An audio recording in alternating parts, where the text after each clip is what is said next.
In 1210, the Mongols will invade China, think Genghis Khan. By 1215, the Mongols controlled northern China. However, the south took until 1279 to conquer, putting all of China in the hands of, at the time, the Mongol ruler Kublai Khan, who founds the Yuan Dynasty. And this dynasty sees a lot of trade between China and Europe, actually primarily because of the Mongols. And the reason is they control pretty much the entire Silk Road, which means they can give security to anyone traveling it. So you can safely travel from Europe to Asia or Asia to Europe without a problem. So we see increased trade.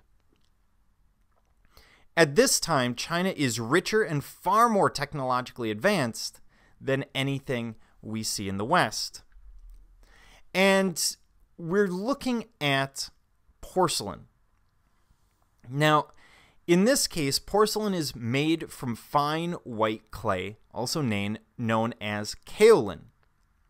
And generally, this porcelain is going to be decorated with cobalt and highly sought after in Europe, especially when we start seeing the tea trade kicking off. Full mastery will develop under the Yuan Dynasty. Now, what they're doing is that blue is actually a slip. It's not a glaze. So what they're doing is they're mixing the cobalt with water and applying it to the surface. And then they'll put a clear glaze over the top. This is why they can have such control over it without it running in firing, which you would expect if you used a blue glaze. Now, the Silk Road will play an element in this story in terms of what makes this so popular in Europe and why your grandma might have a piece. You see, back in the 17th century, tea is starting to be imported, and the Europeans don't just want the tea, but they want the proper tea set. But to get the tea set, it needs to go overland from China to Europe. That's a tricky thing. So the people of Europe nearly get into wars at various times to try and recreate what the Chinese have created in the first place. And this is where we see Delftware or Delft Blue coming in. This is their first really successful attempt to recreate this cobalt on porcelain form.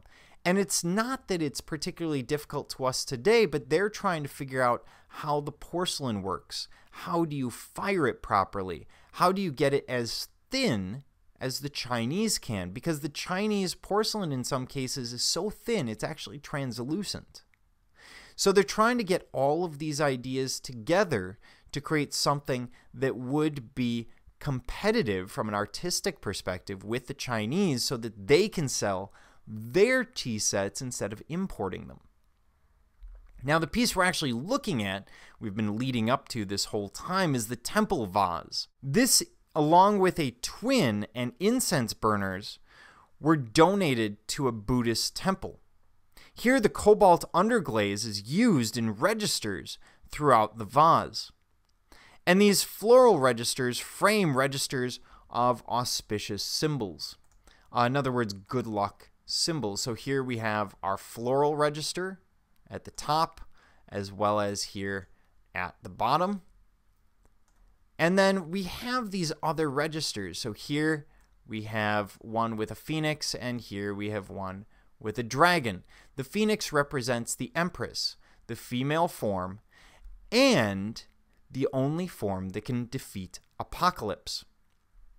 I think I got that right. Anyway, then we have the dragon. The dragon represents the emperor. The two together balance each other out. So the dragon and the phoenix represent the masculine yang and the feminine yin, sort of working within one another. We have the elephant handles. Those are primarily decorative, and then additional plant forms in between every important register. The auspicious symbols, by the way, are going to be important because they're going to bring luck. And it's not entirely luck. I mean, it's sort of a general air of positivity.